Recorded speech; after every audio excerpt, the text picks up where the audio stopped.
그래서 요 경매 계획이요. 물량 풀리는 거야? 매도 압박? 악재가 아니라요. 오히려 호재가 될 수 있습니다. 왜? 알고라는 미국, 솔라나 또 FTX 퍼드, 24년 버전 디파이 썸머, 촬영 시각은 4월 23일 낮 1시경입니다. 자, 뭐 알트 얘기니까 이더리움 보고 가야 되죠. 이 단순 가격으로 치자면 이게 그 민트색이 달러 대비 가격이거든요. 이렇게 올라왔습니다. 하지만 비트와 비슷한 움직임을 보이고 있습니다. 이 얘기는 뭐예요? 그냥 시장이 오르면 오르고 떨어지면 떨어지고. 사실 0.05 BTC는 지켜줘야 되거든요. 이거 언제 회복하니? 진짜 이 심리적인 지지선이었는데 이게 무너지고 나서 올라오질 못하고 있습니다. 여전히 지지부진한 흐름을 보이고 있습니다.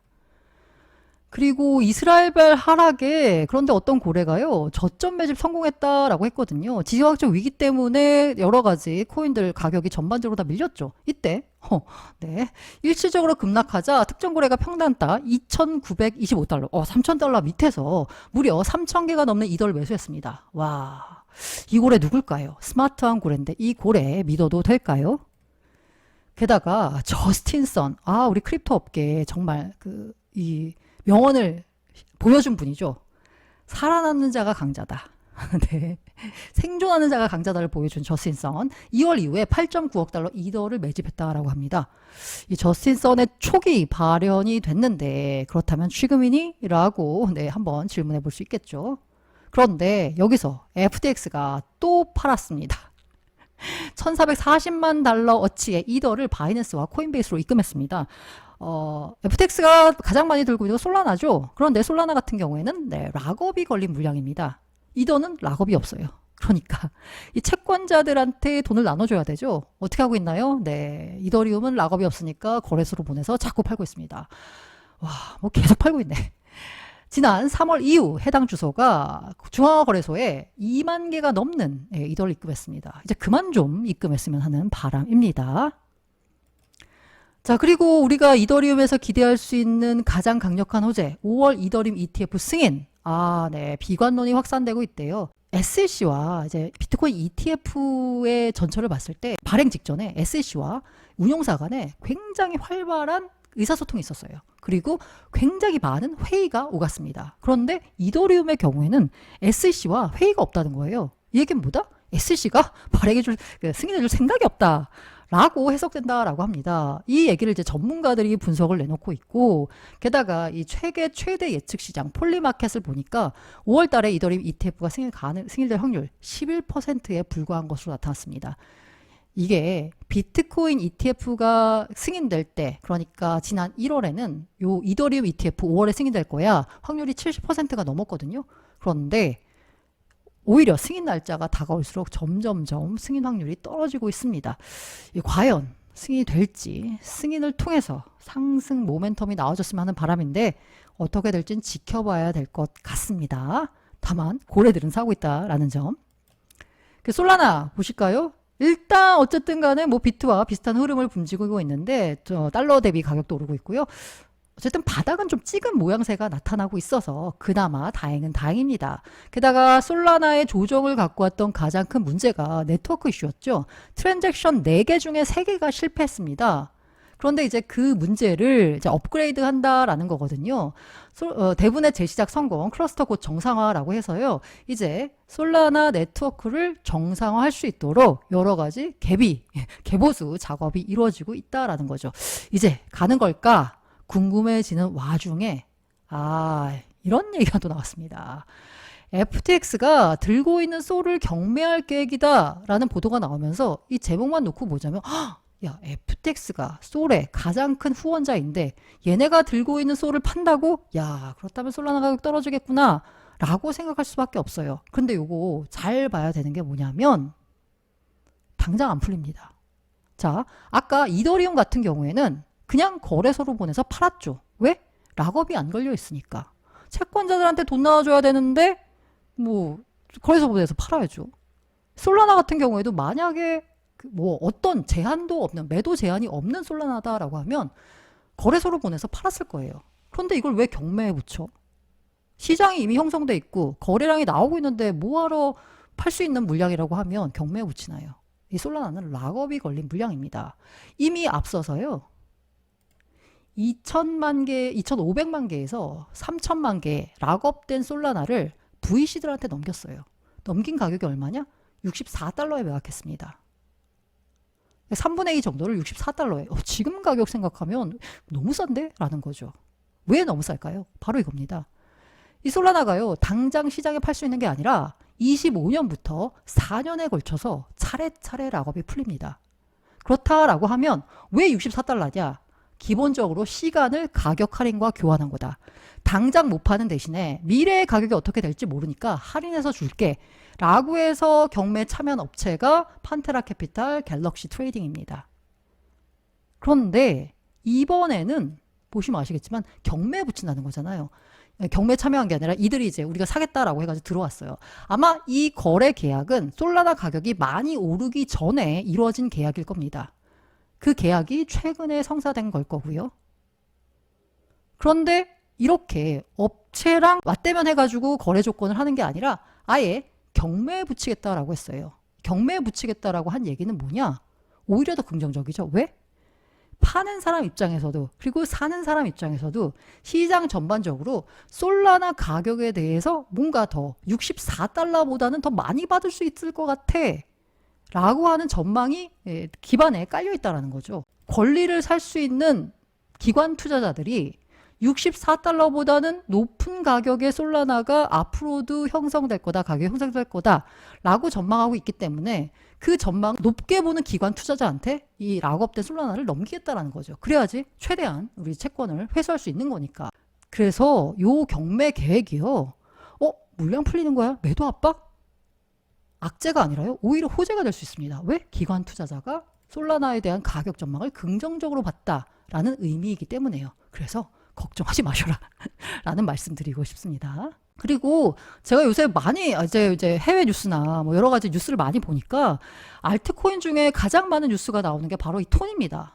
뉴스가 쏟아지고 있습니다. 제가 최근 1년간 가격을 봤어요. 정말 아름다운 상승 흐름을 이어가고 있습니다. 자, 톤 생태계가 장점이 뭐냐? 텔레그램을 통한 대중화가 가능하다라는 겁니다. 텔레그램 CEO가요, 두바이에서 개최된 토큰 컨퍼런스가 있었죠. 톤 블록체인을 활용해서 스티커 및 이모티콘을 토큰화 예정이라고 발표를 했습니다.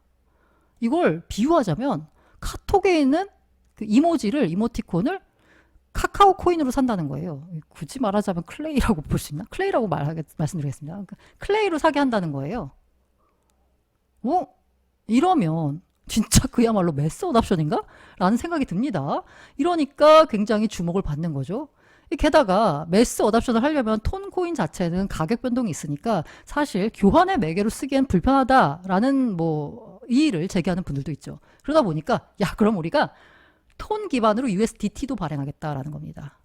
스테이블 코인을 가지고 이걸 톤 기반으로 하니까 텔레그램 체인 위에서 쓸 수 있잖아요. 그러니까 매스 어답션이 더 가능해지겠죠. 그러면서 DWF 설립자가 톤 블록체인에 150만 USDT를 배포하겠다라고 했고요. 그 USDT 톤 유동성 풀 보상에 3천만 톤을 할당하겠다라고 했습니다. 그러니까 톤 기반으로 되는 USDT 발행량을 좀 늘려보겠다라는 거죠. 다만 이걸 긍정적으로 봐야 될지 부정적으로 봐야 될지 톤이 디파이 생태계 보조금 프로그램을 실시합니다. 디파이를 밀어서 톤 생태계를 키우겠다라는 건데 여기까지는 좋아요. 톤 생태계 키우는 게. 그런데 보조금 프로그램이 뭐냐면 톤을 준다는 거거든요. 톤 생태계에 들어온 프로젝트에. 이렇다는 얘기는 보조금을 톤으로 뿌리는 거기 때문에 시장에 톤이 늘어나요. 그러면 그 톤 보조금을 받은 업체들은 당장 운영 비용이 필요하니까 이 톤을 팔아야 될 거 아니에요. 시장에 매도 물량이 늘어나는 거거든요. 이게 그러니까 유통량이 증가돼서 톤 가격 자체는 생태계가 크는 건 좋은데 가격 자체는 긍정적일까 부분이 살짝 걱정되는 부분이기도 합니다. 어쨌든 지금 현재 시장에서 가장 관심 있는 알트코인으로 거래되는 게 톤이다. 다만 가격 측면에서는 잘 모르겠다라는 겁니다. 그리고 많이 거론되는 이유는 텔레그램이라는 강력한 웹2 메신저가 있기 때문이고요. 그리고 어게인 디파이 썸머라고 했는데 디파이 TVL이 올 들어 81% 늘었습니다. 자, 21년에 디파이 썸머 나왔을 때 그야말로 TVL이 급격하게 늘었죠. 사실 그때 고점, 21년 말 고점에 비교하면 아직까지 TVL이 많이 못 미치긴 합니다. 하지만 요 상승 최근 좀 주춤해요. 어쨌든 요 상승해서 올라오는 거 한번 이번에 다시 어게인 디파이 썸머를 뭔가 기대해 볼 수 있지 않을까 하는데 재밌는 분석이 나왔어요. 우엑스가 멀린체인과 전략적 파트너십을 맺었습니다. 멀린체인은 비트코인 레이어 2 솔루션이에요. 왜? 디파이 시장인데 어떤 디파이냐? 보통 디파이 하면 이더리움 떠올리잖아요. 뭐 다른 솔라나 되고 여러 가지 있겠지만 어쨌든. 그런데 비트코인 디파이 시장 선점 목표예요. 그러니까 이번에는 비트코인 디파이라는 생각이 드는데 번스타인 같은 경우가 바로 이런 분석을 내놨습니다. 앞서 이런 의문을 제기하신 분들이 있죠. 비트코인에 대한 블록 보상이 끝나면 채굴자들은 도대체 왜 채굴하는 거냐? 괜찮냐라고 했는데 지금은 채굴을 통한 블록 생성에 따른 보상보다 트랜잭션 수수료를 더 많이 받는, 지금 현재는 그렇습니다. 더 많이 받게 됐습니다. 왜? 룬즈 때문에 그런데요. 룬즈 프로토콜은 BRC20하고 비스무리한 건데요. BRC20보다 뭔가 더 진화됐다라고 합니다. 저도 정확히는 잘 모르겠는데 아무튼 이제 비트코인 레이어를 활용을 해가지고요. 예를 들면은 밈코인 같은 거를 룬즈 프로토콜로 찍어내겠다라는 거거든요. 이 룬즈는 밈코인으로 출시됐대요. 지금 현재는 이제 밈코인, 비트코인 밈코인유로 이제 되게 많이 활용이 되고 있는데 시간이 지나면 유틸리티 같은 대체 가능 토큰이 출시될 수 있다라고 전망한다라고 합니다. 번스타인 같은 경우에. 그러면서 이른바 한때 이제 기억해 보자면 지난해였나요? 이 오디널스 해서 원래는 이더리움 NFT가 가장 활발했었잖아요. 그런데 갑자기 어느 순간 비트코인 NFT라고 안 하죠. 인스크립션이라고 하죠. 그게 시장을 장악했었잖아요. 그런 것처럼 이제 디파이도 이더리움 같은 디파이가 아니라 비트코인 디파이 썸머가 올 거다. 라는 예측이 나오고 있습니다. 이게 번스타인이 예상한 건데요. 반감기 당일에 채굴자 보상이 1억 달러를 웃돌았다라는 겁니다. 왜? 블록 생성에 따른 채굴 보상이 아니라요. 트랜잭션 수수료 따라서. 왜? 룬즈 프로토콜 통해서 많은 그 트랜잭션이 발생했기 때문에요. 그래서 2021년에 나타났던 디파이 썸머는 이더리움 중심이었다라고 하면 24년 버전의 디파이 썸머는 비트코인 중심으로 나타나는 거 아니야? 라는 뭔가 예측이 나오고 있습니다. 요 생태계의 움직임 좀 보셔야 될 것 같고요. 그리고 밈코인에 대해서 저도 사실 뭐 이렇게 긍정적인 입장은 아니에요. 그런데 부정적으로만 볼 것만 아니다라는 전문가들의 의견이 상당히 많이 나오고 있거든요. 아발란체 설립자 같은 경우에는 밈코인이 신규 사용자 유입 측면에서 유익하다라고 했고요. 베이스코어 개발자 역시 밈코인은 온체인 생태계에 중요한 역할을 한다라고 해서요. 밈코인이 대중화에 도움되는 블록체인에 꼭 쓸데없는 게 아니라 필요한 존재다라는 그 설명을 해줬습니다. 실제로 보니까 민코인 같은 경우에 강력한 테마를 올 초에 형성했었는데요. 민코인이 이제 그냥 민코인이 아니고요. 뭔가 자꾸 진화하고 있는데요. 플로키 이노 같은 경우에는 지난 3월 뉴스이긴 하지만 타임스퀘어에 우리가 앞으로 광고를 하겠다. 3월 15일부터 3개월 동안. 이러니까 급등한 경우가 있습니다. 이제 플로키 이노는 단순 민코인이 아니라 뭔가 조직적으로 자신들을 알리고 영역을 확대하고 있고요. 디젠 같은 경우에도 민코인을 시작했는데 이제는 자체 L2인 디젠 체인을 구축했는데 이더리움 기반 네트워크에서 TPS 1위를 차지했습니다. 아비트럼, 옵티미즘 이런 걸 다 제끼고요. 그리고 시바이누 같은 경우는 L3 개발까지도 시도하고 있습니다. 이 개발을 위해서 아직 한 건 아니고 1200만 달러 투자를 유치를 했고요. 이런 식으로 이제 민코인이 진화하고 있고요. 게다가 민코인이 제가 느끼기에는 다른 코인에 비해서 유일하게 유리한 건 민코인은 명확히 증권이 아닙니다. 이러다 보니까 되레 현재 규제 환경에서 유리합니다. SEC가 지금 현재 모든 모든은 아니고 대부분의 알트는 증권이다라고 해서 모든 알트코인에 대한 SEC의 규제 영향력을 강화하려고 다양한 시도를 하고 있잖아요. 대표적으로 이제 여러 가지 소송을 벌이고 있고요. 가장 인접한 소송으로는 코인베이스와의 소송인데 이 소송 결과는 조금 지켜봐야 될 중요한 소송이 될 것 같고요. 그런데 아이러니하게도 민코인은 아무 기능이 없습니다. 증권이 아니에요. 그러니까 SEC 규제 받게 했습니다. 그래서 에이식스인지 파트너가 문제제기를 한 거예요. 미국의 암호화폐 규제가 민코인에만 지금 유리하게 오히려 진행되고 있다라는 겁니다. 물론 에이식스인지 파트너의 주장의 취지는 야 규제 이런 식으로 하지 마라 라는 걸 텐데요. 민코인 측면에서 보자면 이게 민코인의 경쟁력이다 라고 말씀드릴 수 있겠습니다.